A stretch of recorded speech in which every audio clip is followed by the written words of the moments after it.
Hi, this is my friend Lauren, and I'm going to be teaching her some content from chapter 2 of our textbook.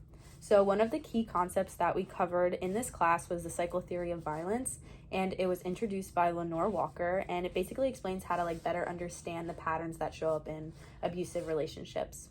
So basically, in the psychotheory of violence, there's 3 different stages. So the first one is the tension building stage.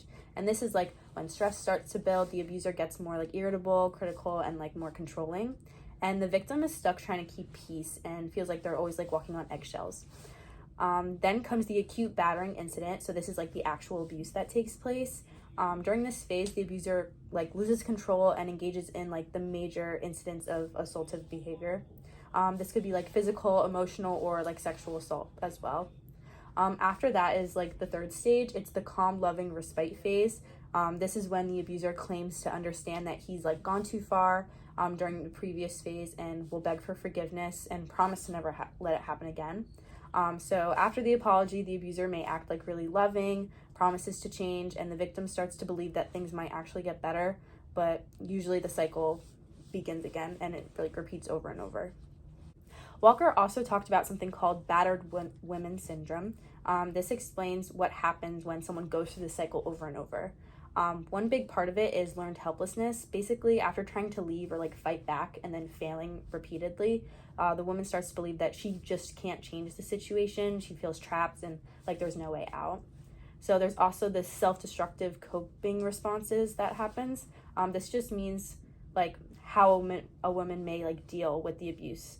So she might try to hurt herself, use alcohol, start to withdraw, shut down emotionally.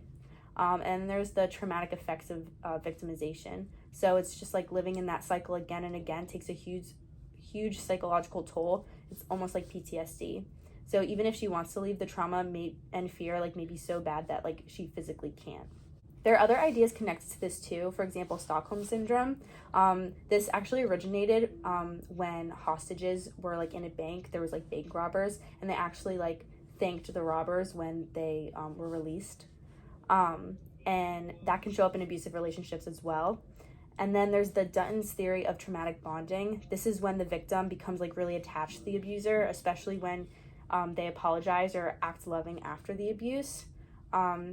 As the victim's fear lessens and they depend on the abuser more and what they provide, the victim may decide to go back to the abuser. So in chapter 2, it really just shows that abuse isn't random at all. It follows patterns, and it talks about the psychology behind how the victims are feeling and why they oftentimes stay. So from the outside perspective, people might ask oh, why doesn't the victim just leave? But when you understand what really goes on within this cycle and the trauma and the way the brain adapts when they're in survival mode, you realize it's way more complicated than just that. All right, thank you.